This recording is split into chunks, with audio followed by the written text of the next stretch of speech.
अस्सलामुअलैकुम, welcome to conflict card रात। पाकिस्तान ने 5 जुलाई से बलूचिस्तान में कोयटा के एरिया के अराउंड ऑपरेशन शबान शुरू किया हुआ है। ओवरऑल ये ऑपरेशन वैसे पूरे बलूचिस्तान में है, खासतौर पर रिसेंटली जो ज़ियारत में एक बहुत बड़ा अटैक किया BLA ने, फिर उसके बाद लिस्बेला में एक व्हीकल बोर्न IED के थ्रू ब्लास्ट किया गया, जिसमें ओवरऑल पाकिस्तान के 42 के करीब security personal including police, FC और पाकिस्तान आर्मी के जो सोल्जर्स थे वो शहीद हुए। इतने बड़े पैमाने पर जब ये अटैक्स हुए तो जाहिर बात है पूरे मुल्क में बहुत ज्यादा गम गुस्सा भी था और इवन क्रिटिसिज्म भी हो रहा था कि भाई इतने बड़े अटैक्स बलूचिस्तान में और सबसे बढ़कर ज़ियारत में इतना बड़ा अटैक होना, बिकॉज ज़ियारत नॉर्दर्न बलूचिस्तान में और वहाँ BLA की कोई बहुत ज्यादा गिरफ्त नहीं है और ना ही वहाँ की कोई लोकल पॉपुलेशन आप कह सकते हैं कि BLA को सपोर्ट करती है।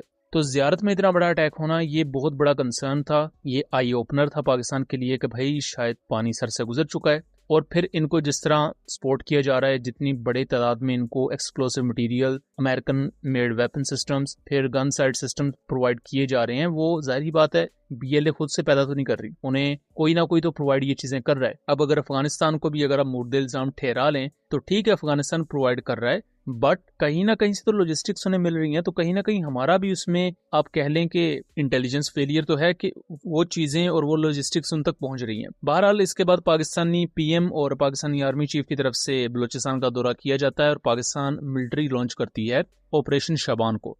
इसमें कुछ नई चीजें नोटिस की गई हैं जो इससे पहले काउंटर टेररिज्म ऑपरेशंस में बहुत कम देखी गई थी। सबसे पहली चीज कि पाकिस्तान इस ऑपरेशन में लॉटरिंग मुनिशन को यूज कर रहा है, FPV ड्रोन्स को यूज किया जा रहा है और अभी तक इस ऑपरेशन में 80 के करीब जो मिलिटेंट्स हैं वो मारे जा चुके हैं, जिसमें TTP के मिलिटेंट्स भी हैं और BLA के मिलिटेंट्स भी हैं। और ये चीज भी अभी बहुत ज्यादा डिबेट इस पर की जा रही है कि बलूचिस्तान में BLA और TTP एक ही तरीके से और कई एरियाज में तो जॉइंटली ये ऑपरेशंस कर रहे हैं पाकिस्तान मिलिट्री के खिलाफ। हालांकि TTP एक मजहबी नजरिए की बुनियाद पर ऑपरेट करती है और BLA नस्ल परस्ती के नजरिए की बुनियाद पर, सेम एज जैसे कुर्द हैं, फिर इजराइल के जायनिस्ट हैं, जैसा सेम उनका नस्ल प्रस्ताना अपना एक नजरिया है, BLA उस तरह काम करती है। और TTP के नजरिए के मुताबिक जो नस्ल परस्ती है वो तो हराम है, उसके बावजूद भी TTP और BLA इकट्ठे बलूचिस्तान में ऑपरेट करते हैं। तो इससे आपको पता लग जाएगा कि इनको पीछे से सपोर्ट किन की है, सपोर्ट एक ही एंटिटी की है, प्लस लॉजिस्टिक्स भी उन्हीं की तरफ से प्रोवाइड किए जाते हैं। पाकिस्तान की तरफ से जो ऑपरेशन शबान शुरू किया गया है, इसमें देखा जा सकता है कि पाकिस्तान के गनशिप अटैक हेलीकॉप्टर्स कोबरास वो यूज हो रहे हैं। इसके साथ साथ पाकिस्तान आर्मी एविएशन के हेलीकॉप्टर्स और उनके थ्रू जो सेकेंडरी मशीन गन होती है उसके थ्रू भी एयर सपोर्ट प्रोवाइड की जा रही है। SSG यूज हो रही है, FC यूज हो रही है, पुलिस को रिसेंटली काफी ज्यादा मोबिलाइज किया गया है।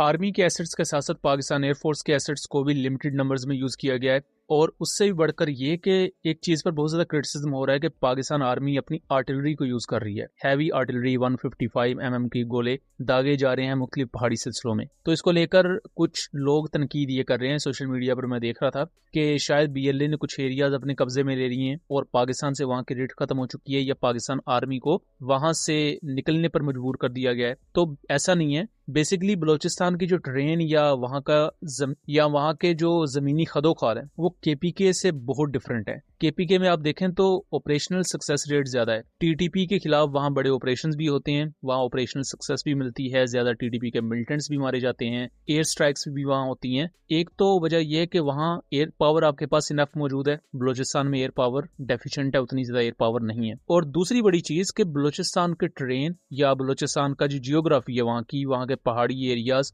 वो बहुत ही ज्यादा रगड़ है। यहाँ तक कि जैसे आप एक गार में जाएं तो वो गार आगे किसी टनल की तरह उसकी एक ओपनिंग नहीं होगी, उसकी आगे 4-5 ओपनिंग्स होंगी। तो ऐसी जगह पर ना तो आप आर्टिलरी से स्ट्राइक्स कर सकते हैं, ना वहां आपके अटैक हेलीकॉप्टर्स काम आ सकते हैं, ना आपके F-17 F-16 जाके बमबारी वो जितनी मर्जी करते रहे पहाड़ पर, कोई फर्क नहीं पड़ता। तो इस नेचुरल जियोग्राफी का BLA बहुत फायदा उठाती है, प्लस इवन TTP भी। तो अब इवन कुछ हाइड आउट्स को हिट करने के लिए आर्टिलरी यूज की जा रही है, जो सरफेस लेवल पर जरा उनके हाइड आउट्स हैं उनको हिट करने के लिए। इसके साथ साथ इवन ड्रोन्स को यूज किया जा रहा है, क्योंकि इस तरह के अगर किसी सुरंग में BLA के कुछ मिलिटेंट्स घुसे हुए हैं, वहां आप थंडर्स नहीं यूज कर सकते, वहां आप अटैक चॉपर्स नहीं यूज कर सकते, वहां FPV ड्रोन्स यूज हो सकते हैं, सेम एज जैसे यूक्रेन रशिया में हो रहे हैं। तो FPV ड्रोन्स ना सिर्फ तेज मनूवर ले सकते हैं बल्कि लो एल्टीट्यूड पर इजीली फ्लाई कर सकते हैं, और जो ऑपरेटर इन्हें यूज कर रहा है उसे एग्जैक्ट वो चीजें और वो विजुअल्स नजर आ रहे हैं जहां जहां से वो ड्रोन मूव कर रहा है, जहां से वो गुजर रहा है। तो ऐसे FPV ड्रोन्स के साथ आप बारूदी मवाद या वॉरहेड भी माउंट कर सकते हैं, जिसकी वजह से वो एक कामिकाजी ड्रोन बन जाएगा। इसके साथ साथ कुछ लोगों ने इस चीज को पॉइंट आउट किया कि पाकिस्तान यहाँ पर लॉइटरिंग म्यूनिशन यूज कर रहा है, जैसे कि ब्लेज सीरीज की लॉइटरिंग म्यूनिशन है, जिसमें ब्लेज 25, ब्लेज 50, ब्लेज 75 जैसे लॉइटरिंग म्यूनिशन आते हैं जो गिड्स बनाती है। फिर उसके बाद सरकाश लॉइटरिंग म्यूनिशन है, जिसे अक्सर औकात सरफरोश भी कह दिया जाता है। ये जेट पावर्ड लॉइटरिंग म्यूनिशन है और मैक्सिमम रेंज इसकी 1000 किलोमीटर है। इसके साथ साथ दूसरे कई लॉइटरिंग म्यूनिशन भी हैं, यीहा 3 जिसे रिसेंटली अफगानिस्तान के खिलाफ भी यूज किया गया था। तो यीहा 3 के यूज होने के यहाँ पर लिमिटेड नंबर्स में चांसेस हैं और ऐसी रिपोर्ट्स हैं बहरहाल कुछ, अगर आप इंटरनल सोर्सेज से बात करें।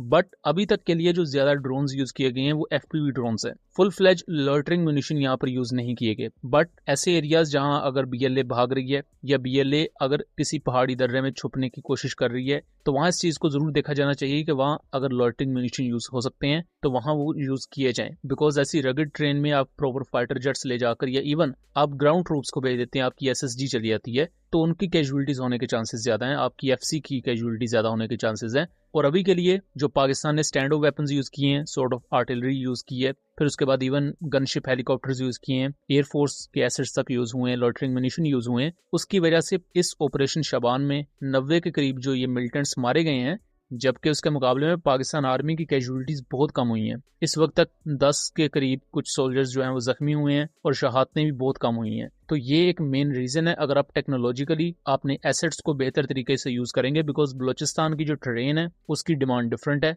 वहां अगर आपने ऑपरेशन लॉन्च करना है तो उसके डिफरेंट तकाजे हैं और उन तकाजों के तहत अगर आप कोई ऑपरेशन करेंगे, कोई भी मिलिट्री माइट यूज करेंगे तो उससे आपको बेहतर नताइज मिलेंगे। अदरवाइज अगर आप KPK वाली टैक्टिक्स बलोचिस्तान में यूज करेंगे तो उसका कोई फायदा नहीं है। सो फिलहाल के लिए ये ऑपरेशन ऑनगोइंग है, इस पर जैसी मजीद डिटेल्स आएंगी हम उस पर आपको आगाह करेंगे। उम्मीद करता हूँ चीजें क्लियर रही होंगी। मिलेंगे इसी तरह की अगली इन्फॉर्मेटिव वीडियो में, तब तक के लिए अल्लाह हाफिज।